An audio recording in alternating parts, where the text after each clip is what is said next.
Valerie dumped a cardboard box onto my driveway before I even got both feet out of the car. My coat, my shoes, a framed photo of my mother, all of it hit the concrete while her country club friends stood on the porch holding champagne flutes. I told Benjamin it was time to stop running a charity, she said, dangling a set of keys. Pack the rest of your cheap things. You're too poor for this family. She turned her back like the conversation was already over. I pulled out my phone and dialed 911 to report a trespasser. But we need to back up, because this didn't start on that driveway. I'm Ava, 29, and I work as a trust and estate paralegal in Austin, Texas. 3 years married to Benjamin. 3 years living in a house I bought outright before we ever met. He knew that going in. He signed the marriage certificate, knowing it. What he chose to do with that information, that's what I didn't see coming. It started with a text. I was in the kitchen on a Thursday, stirring a pot, when my phone buzzed on the counter. Benjamin, from the living room. My mom's coming over tonight. Just don't bring up the house stuff, okay? I walked out with the wooden spoon still in my hand. What house stuff? He looked at the floor. I told her I bought the house. It's just easier. You told her. Ava. Benjamin. You told her you bought a house you've never contributed $1 to. He ran his hand through his hair. She hates that you earn more than me, has ever since I told her our salaries, so I gave her a version she could deal with. A version? It's not hurting anyone. The doorbell rang before he could finish.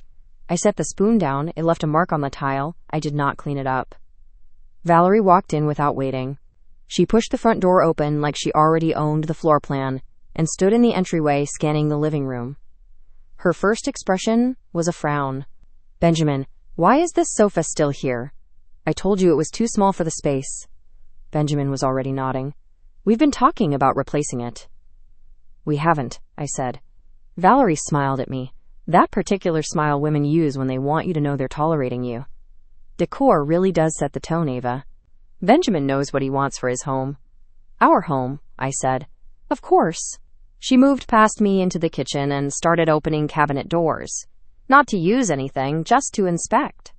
I bought this house for my little boy, she said to the room, running a finger along the countertop edge. I want it to reflect well on him. She pulled out her phone and took photos of the living room layout. Benjamin caught my eye from across the room and gave me a silent shake of his head. So I stayed quiet. I poured the wine. I served the plates. And all through dinner, Valerie talked about the improvements she planned to make to a house she had absolutely no claim to. The moment Valerie stepped outside to take a call, Benjamin was at my elbow. She doesn't know the real details, he whispered. She sends me $300 a month thinking it goes toward the mortgage. We don't have a mortgage. I know. I told her we did. I set my glass down. Benjamin, why? Because she spent years calling you my freeloading wife behind your back. She thought I let a woman carry me. I needed her to think I had it handled. So you invented a mortgage to save face. I gave her something she could believe in. And the $300 every month? He looked away. Goes into my account. I stared at him. Outside, Valerie laughed at something her friend said. Fix this, I told him. Tell her the truth before she builds any more of this story in her head. She won't take it well. That's not my problem to solve. He promised he'd figure it out. He didn't figure it out. What he did instead, over the following months, was let Valerie's version of reality grow larger and more comfortable until she started treating it like documented fact. 2 weeks later, Valerie called Benjamin and asked for a spare key, for emergencies. I was standing right next to him. I shook my head clearly. No. He told her yes and hung up. I said no. She's my mother, Ava, and this is my house. It's for emergencies. Name one emergency that requires your mother inside our home without either of us here. He couldn't? I told him to call her back and cancel it. He didn't call her back. 3 days later, I came home from work to find my hallway vase turned to face the wall and a yellow sticky note on the bathroom mirror. A good wife keeps a clean house. Comet is under the sink. I pulled it off slowly, brought it to Benjamin. He read it, folded it in half. She just has high standards. I took it back from his hand. I didn't throw it away. I put it in a folder in my home office. I work with legal documents for a living. The habit of keeping records is not something I switch off when I walk through the front door. Over the next 3 weeks, I found 6 more notes. 1 on the refrigerator, 1 tucked in the silverware drawer, 1 taped inside my closet door that read, "These colors are too plain. Benjamin prefers bright things." I kept all of them. I also started tracking what moved, what disappeared, what came back wrong. My good olive oil vanished from the counter one afternoon. A throw blanket I'd had since college turned up stuffed in a trash bag by the garage. When I found the blanket, I called Benjamin immediately. "Your mother threw out my blanket. She probably thought it was worn out." It was. It was mine. She doesn't get to make that call. "Ava." I hung up and called Valerie directly. She answered on the first ring. "You disposed of personal property from our home?" I said. "It was a rag, Ava. I was doing Benjamin a favor. You are not to remove, relocate, or throw away anything from this house again." She laughed lightly. "I'll have to check with Benjamin on that." Then she hung up. I opened my folder. I now had 7 notes, a missing olive oil receipt, and a photo I'd taken of the trash bag. I was building something. I didn't know yet how soon I'd need it. I brought the folder to Benjamin that night, set it on the kitchen table in front of him. He opened it, flipped through the notes, closed it. "She's being a little much." "A little much?" "What do you want me to do?" He stood up. "She has the key. She sees something she doesn't like." "Revoke the key. 2-minute phone call." "I can't do that." "Why not?" He crossed his arms. "Because she pays the property taxes on this house. She contributes. I can't lock her out over sticky notes." I went completely still. "She pays the property taxes. She insists on it. Makes her feel involved." "Benjamin?" I kept my voice flat. "I put money into our joint account every quarter specifically for the property taxes. I've done that since the day we got married." "Yeah," he said slowly. "About that." He looked at the table.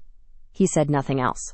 But the way he delivered those 2 words, like he'd been rehearsing how to phrase them for months, made me pick up my phone right there at the kitchen table and open our banking app without another word to him. I found it in under 2 minutes.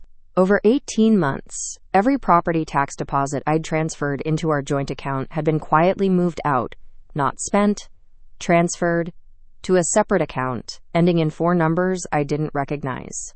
6 transfers. The amounts matched my deposits almost exactly. I turned the screen toward him. "What account is that?" He sat down. "A brokerage account. Mine. You transferred my tax deposits into a personal brokerage account. I was going to put it back before the bill came. And Valerie covered the taxes because you told her we were behind." He didn't deny it. "She thinks she's rescuing her son from a wife who won't pull her weight," I said. "While you've been funneling my money into trades I didn't know existed." "Ava." "What happened to the money?" He rubbed the back of his neck. "Benjamin, what happened to it?" "I had a rough stretch." "How rough?" He finally looked up. $42,000. I set the phone down. I took a screenshot of every single transfer, every date, every amount, every account number. Then I told him I needed to see the full brokerage history before we spoke again. He showed me the brokerage account the next morning. Balance, 0. The trade history was 14 months of red. Short bursts into speculative positions. A few small pops of green swallowed by consistent losses. $42,000. Completely gone. He sat across the table while I scrolled through it. "I had a system," he said. "I was going to turn it around." "You had a gambling problem," I said. "It's trading, not..." "You moved money from our account without telling me, lost all of it, and let your mother pay our bills while she believed I was the one draining you." He was quiet. 3 days later, a heavy cardstock invitation arrived in our mailbox. I found it when I got home from work. On the front, in script font, "You are cordially invited to the first annual Homeowner's Anniversary Celebration of Benjamin's Beautiful Home, hosted by Valerie." I stood at the mailbox and read it twice.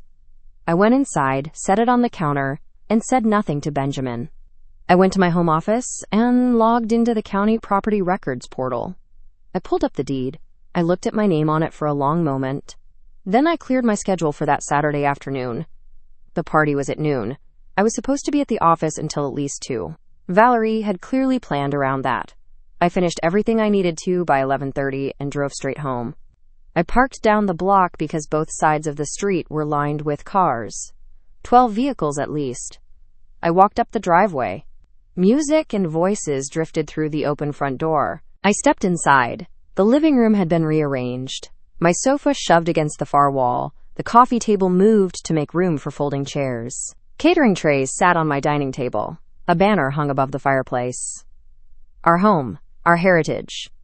Valerie walked out of the kitchen with a champagne glass and saw me. She smiled. Ava, I wasn't sure you'd make it. Every word of that sentence was calibrated. She had counted on me not being there. I looked at the banner above my fireplace. I looked at the catering trays on my table. I looked at the 30-odd people sitting inside my living room. I made it, I said, and I walked straight to the center of the room.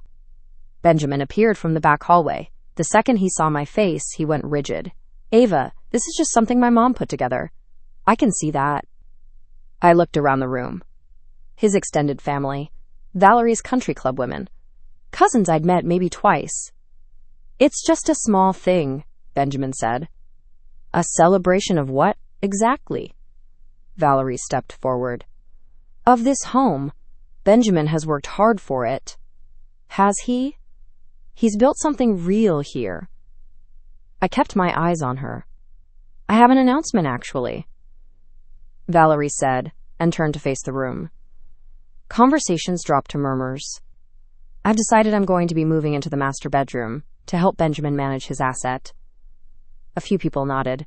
One of the country club women began to clap. Benjamin was staring at the floor.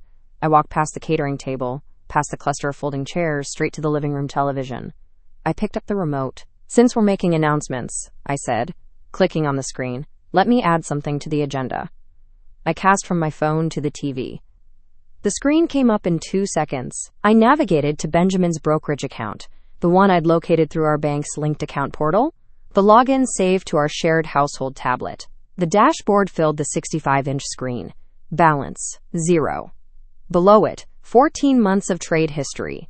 Red blocks. Small green spikes. Red again. $42,000. Gone.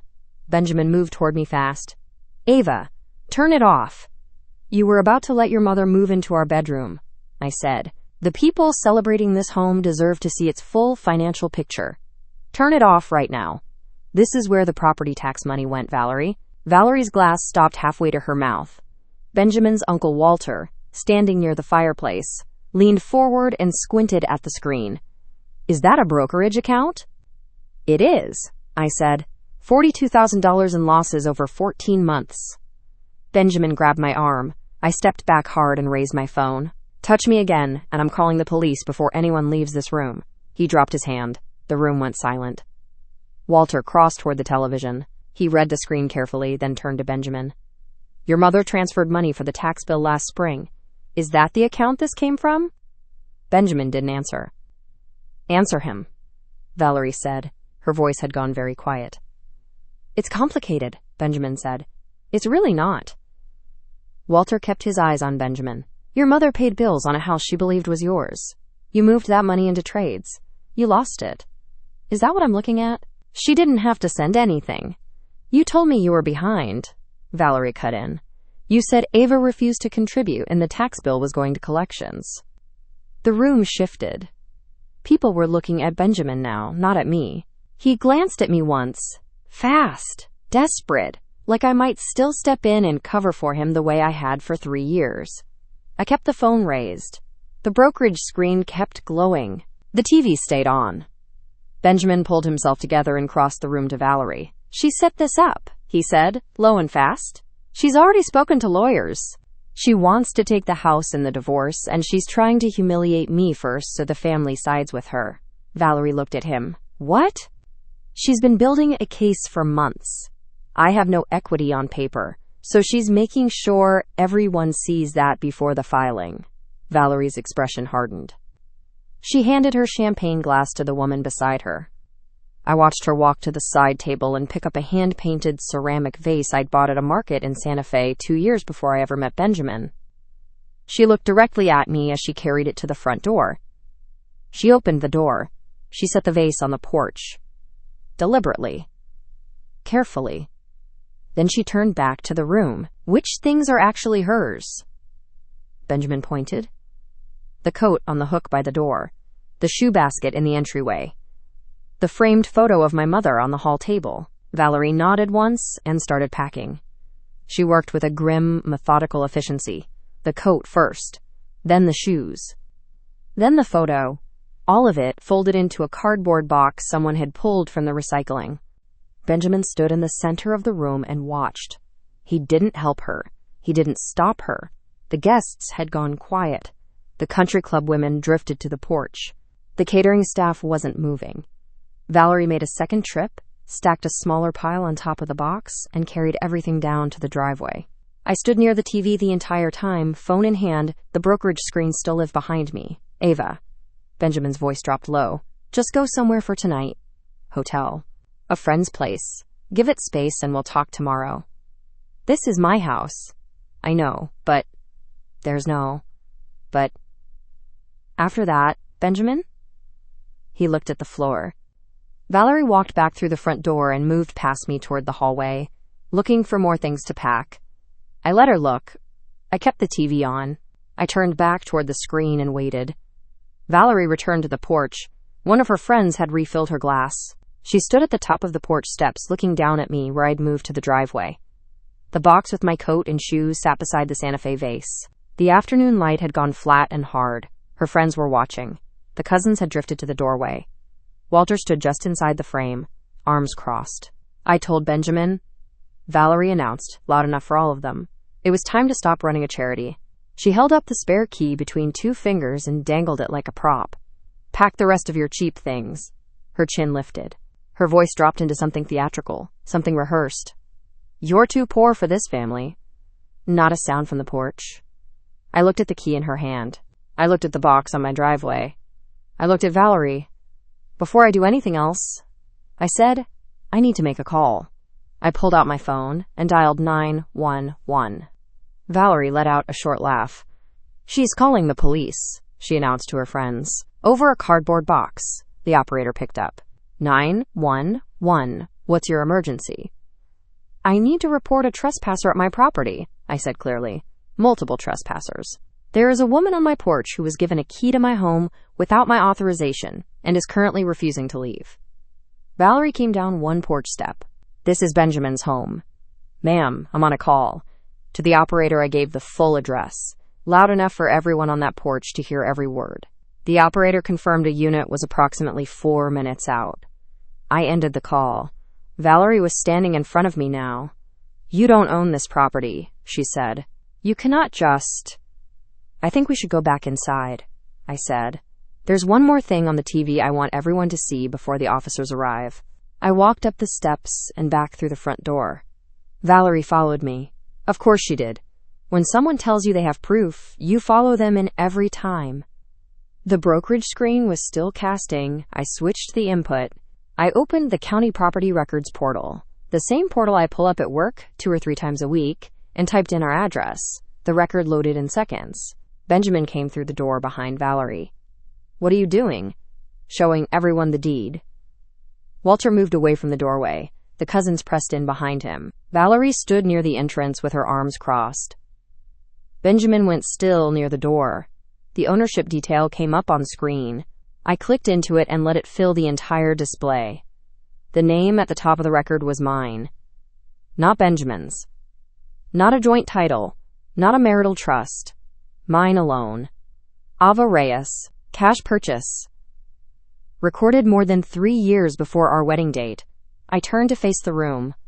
Nobody spoke for a long moment. Then Valerie stepped forward and squinted at the screen. Like if she stared at it hard enough, the name would change. That can't be right, Valerie said. It's a public county record, I said. Anyone in this room can pull it on their phone right now. Walter already had his out. He typed in the address and waited. His screen loaded. He looked up at the room. Same record, he said quietly. Her name. Cash purchase. Valerie turned to Benjamin. You told me you bought this house. He didn't move. You told me she was trying to take something that was yours. Still, nothing. You have been taking my money, she said, and her voice cracked on the last word, for a house that was never even in your name. Benjamin opened his mouth. Nothing came out. One of the cousins moved toward the back door. The catering staff started quietly stacking trays. Outside, blue and red light rolled through the front window. The police unit had arrived. I picked up my phone and walked to the front door before anyone else could move. I had my ID out and a screenshot of the deed pulled up before the officers reached the porch. This is my property, I said, purchased in cash prior to my marriage. The full county record is on the television inside if you'd like to verify. The first officer looked at the group behind me, then at the cardboard box on the driveway. What's the situation? That woman, I pointed at Valerie, was given a spare key without my consent and has been entering this home without my permission for months. Tonight, she removed personal property from inside the house and placed it on my driveway. I want her formally trespassed. Valerie stepped up behind me. Officer, I have been financially supporting this property for over a year. I have the tax receipts. Ma'am, the officer said, is your name on the deed? No, but do you have a written agreement with the homeowner for residency or access?